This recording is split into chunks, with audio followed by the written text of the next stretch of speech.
Yeah. And then whoever you want to play, Martial. What happens to Rooney and all that? Well, that's I'm sorry, but I think he'd continue to do what he's doing now. He'd be there. More of a bit part player. He'd come off the bench a little bit more. Yeah. He would have scored his amazing amount of goals. I think if there was a tug of war between Arsenal and City and United, I think United would act quicker than Arsenal because Arsenal wouldn't pay the money for him. Yeah. They'd be too tight and they wouldn't pay the money. I don't think he'd be better off going to City. I think he's definitely a United Seems to suit player. A United fit, that doesn't That'd it? be great. That'd be a great buy for United, that would. Can you imagine the young legs of Rashford and Martial? Because Michael Carrick behind, sitting and... Because the Pogba link as well, it does feel like it. Yeah. Oh, what a move that would be. We should pay tribute to Wayne Rooney. I'm going to Old Trafford tomorrow night, and he may well break Sir Bobby Charlton's record tomorrow night in the League Cup. 249 goals. You have to tip your hat to the young man. He's been in the bubble of football, in the spotlight since he was 18, Don? 17? Yeah. Since he came on the scene, and he's handled it so well. Yes, he's had his off-the-field antics, misdemeanours. He's put it right. He's got his head down. He's England captain. He's Manchester United captain. 249 goals. He's equalled Sir Bobby Charlton, which I think's outstanding. Yeah. I can only say Wayne Rooney,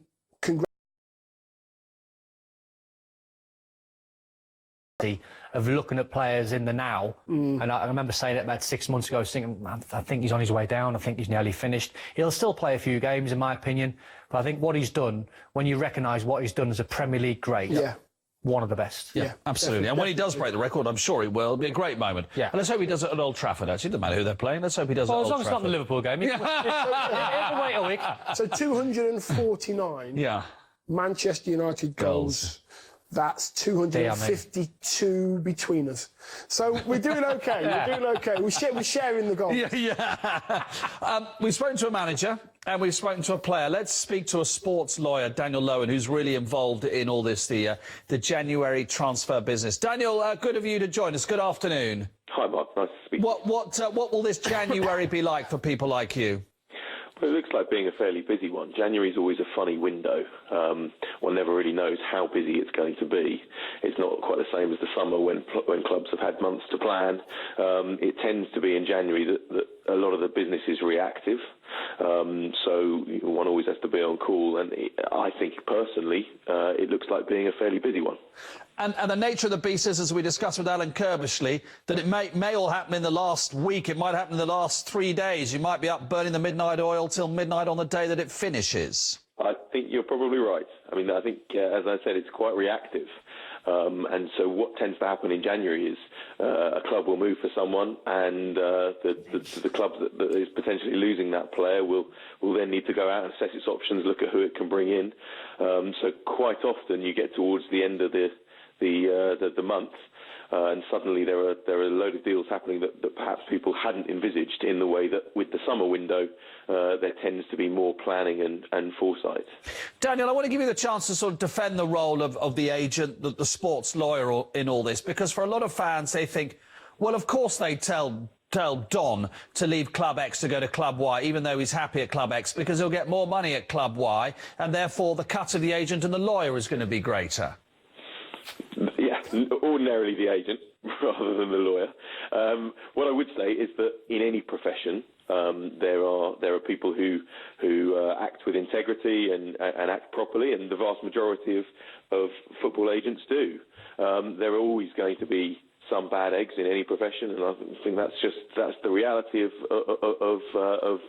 any sort of professional life. Agents do play a fundamental role in safeguarding players' interests, in looking after their interests both on and off the pitch, in helping them with career development and nurturing. When it comes to the actual transfer side of things, where transfers are necessary, then agents can play a very important role, not just from a player's perspective, but also from a club's perspective. And clubs often rely on agents to be able to bring players in, to be able to sell certain things to the player. If a club wants to convince a player that actually that club is the right place for him, then often they will turn to the agent. It'll be for the agent to give the player some impartial advice and to assess the player's options. So, Daniel, this is a question that, I've wanted to ask an agent for a very long time. Let's take Dele Alli, for instance. Everybody wants to buy Dele Alli. Now, if Dele Alli can go to Real Madrid for £300 a week, or he can go to China for £800,000 a week, where do you advise him to go?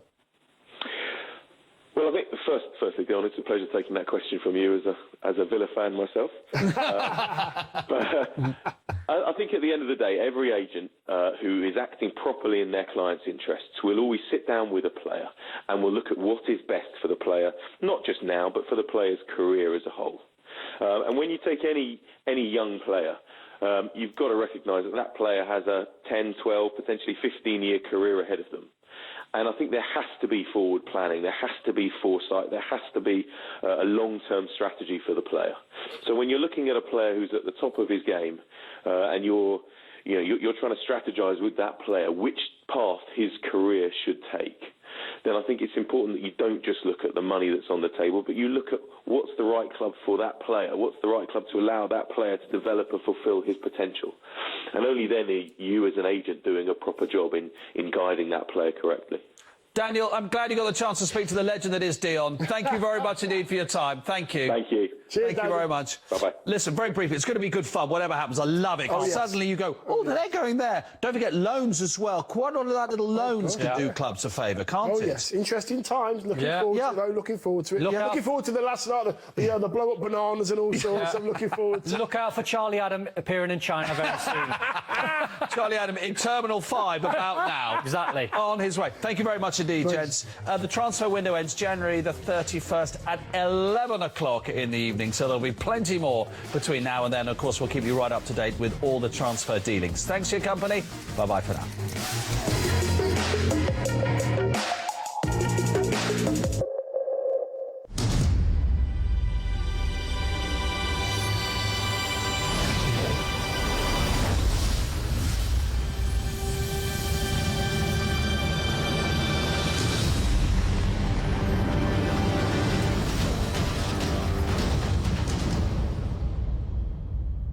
Is gonna beat ya.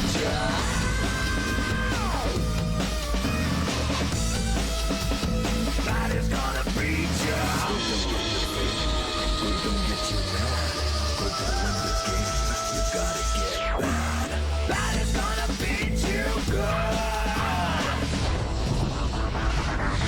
Baddies are back. Catch the baddest badminton action. Vodafone Premier Badminton League, powered by Maruti Suzuki. 1st January to 14 January at 6:30 p.m. That is gonna beat ya. This broadcast is presented by Vodafone, powered by Maruti Suzuki in association with Amazon.in, Bajaj Electricals and Gioni S6S. What's your favourite team on Star Sports Select HD? The new home of the Premier League.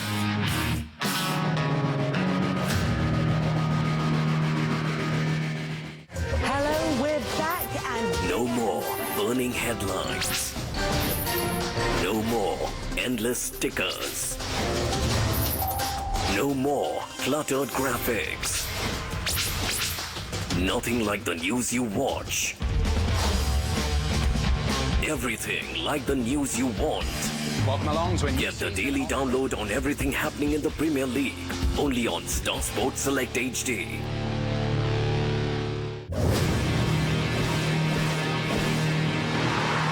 Watch your favourite team only on Star Sports Select HD, the new home of the Premier League.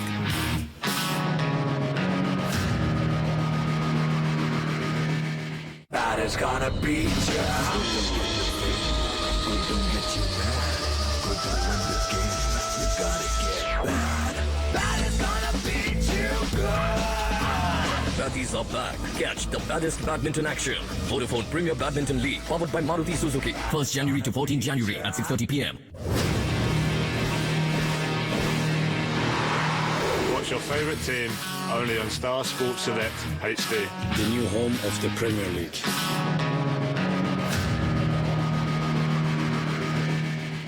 hello, we're back and No more burning headlines.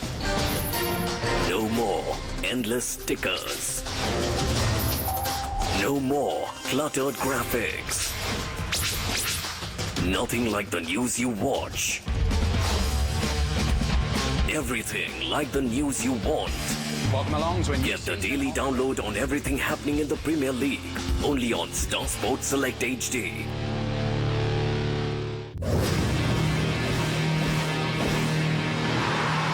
Watch Catch your favourite team only on Star Sports Select HD. The new home of the Premier League.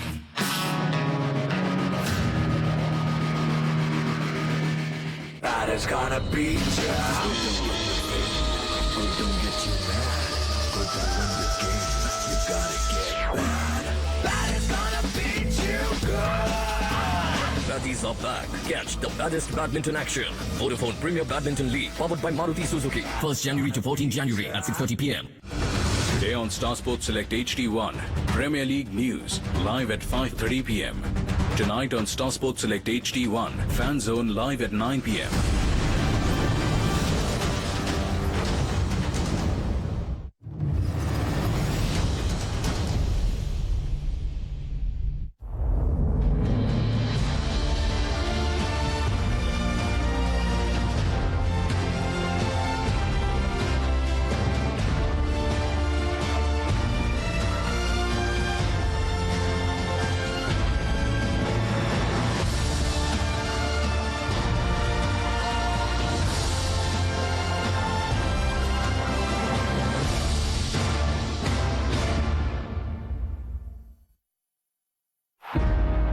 Back to the roots with a footballing icon. Bayern superstar Jerome Boateng. The best central defender in the world. Born and raised in the German capital, with Ghana in his blood. Obviously, I've inherited African traits from my father. Part of an extraordinary family story. 3 brothers. 2 world-class careers. They spurred each other on to ever greater heights. From little brother to World Cup winner. He was the guarantee that we won. From backyard kickabouts to front-page fashion. He's certainly a positive role model. The rise of Jerome Boateng. There have been setbacks. It's taken a lot of work and a lot of emotion. But I never gave up. And now he's a star of the Bundesliga and the world game.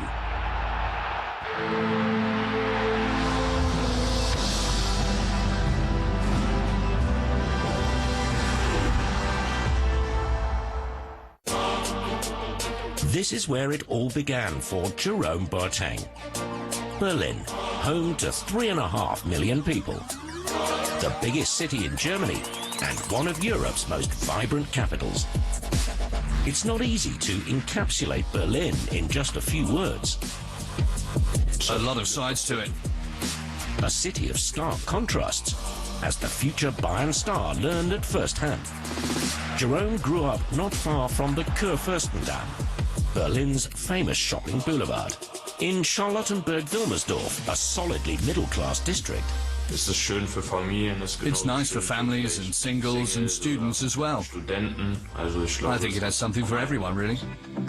He was born here in 1988 to a German mother and Ghanaian father. His sister Avelina came along 4 years later. He'd be there to protect me and give me the feeling that if there is a problem, I can always call my brother. I think it was just a typical brother-sister relationship. It was a great childhood.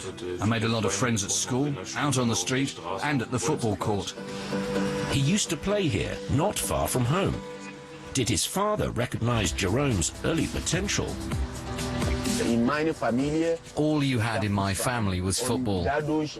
So I did have the feeling that one of the boys might make a career of it someday. But that certainly wasn't on my mind when Jerome started playing. I began by knocking a plastic ball around with my father when I was 3.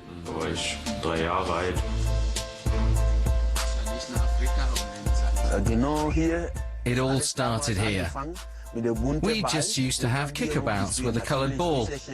This sign wasn't there at the time. This was Jerome's kindergarten. He used to stand here at the fence, and that was our balcony. My mother could always check on us from the balcony. Jerome was 8 when he got to know his 2 half-brothers, George and Kevin Prince, respectively 6 and 1 year older than him. They grew up in a different part of town, Wedding. Here we met Michel Hourani, author of a book on the Boateng brothers. George and Jerome were there for the launch party in 2012, back at an early football haunt. It's a bit tougher all around here. Tougher out on the pitch, and especially in the cages. George and Kevin Prince were well used to the street football pitches, but Jerome had to adapt to a new environment. There were a lot of tears at first. It was a bit different there. You'd be in with older players. If you were fouled, you just had to get up and get on with it. Now, the brothers are enshrined on a wall in Wedding under the tagline, "Grown on Concrete," Jerome's early football education. That was an important part of it. There's no referee to decide what's a foul. You sort it out amongst yourselves. It's fast, tough and crowded.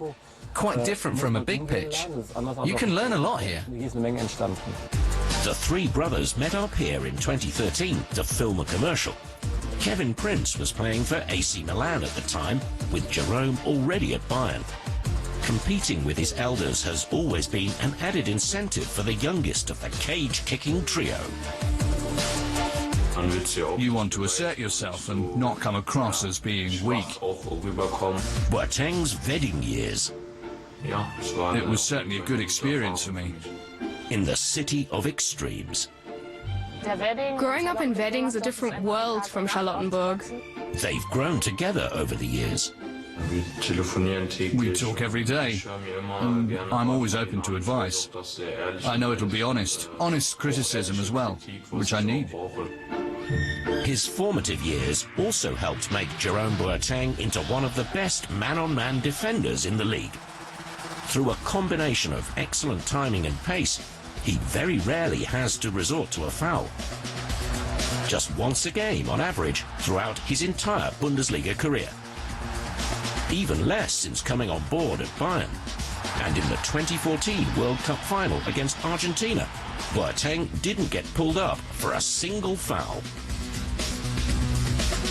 Boateng's performance in the final was the best I've ever seen from him.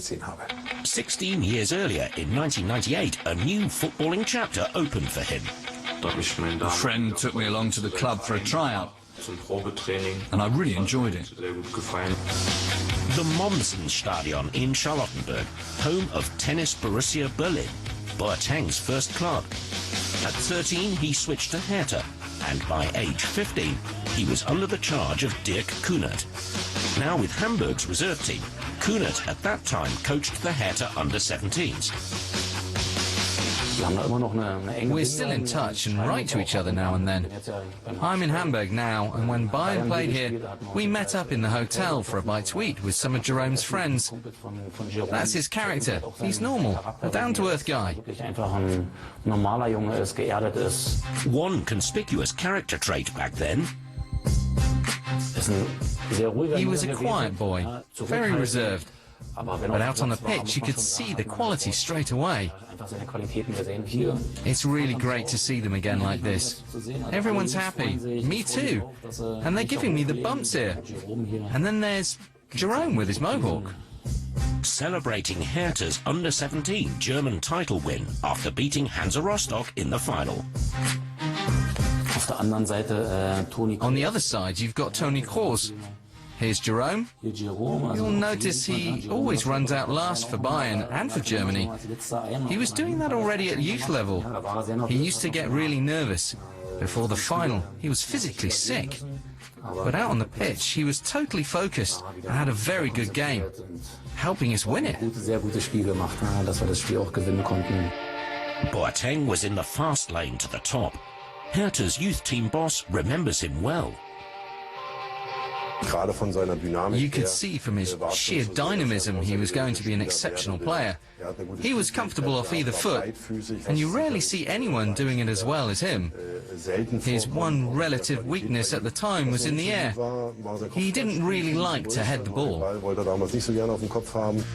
He was soon playing for Germany's under-17s. Football as a career, there was one person left to convince. My mother wanted me to graduate from school, but I said, that's not for me right now. I need to focus totally on the football. I know I can make it, and so we had a deal. He said to his mother, I'll try it with the football for a year. If it doesn't work out, I'll go back and finish school like you want.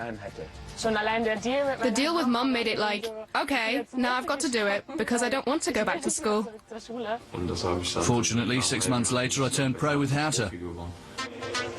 In January 2007, the big moment arrived. His Bundesliga debut at 18. One teammate back then is now Hertha's head coach. Jerome was very pleasant and down to earth. A good character. He had an imposing physical presence, but also for his size in terms of technique. He was already an exceptional player. It was no dream debut for Boateng. Hertha lost 5-0 to Hanover. I guess it's not a start anyone would want, but it was my Bundesliga debut for Hertha, and for me, it was special all the same. By the end of the season, he had 10 top-flight appearances under his belt. Among them, 2 alongside his brother, Kevin Prince.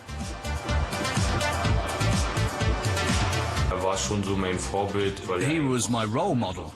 He was one of Germany's top young talents. A great player for his age, and obviously I didn't really want him to leave me trailing, so I kept pushing myself hard. The Boatengs made good fodder for the press. Jerome was often labelled in exactly the same way as his brother. He was already pigeonholed as a bit of a loose cannon. It's obvious. They're both Boatengs. When one did something, the pair of them were just lumped together. That was never right. That's not how they were. The whole image that grew around them.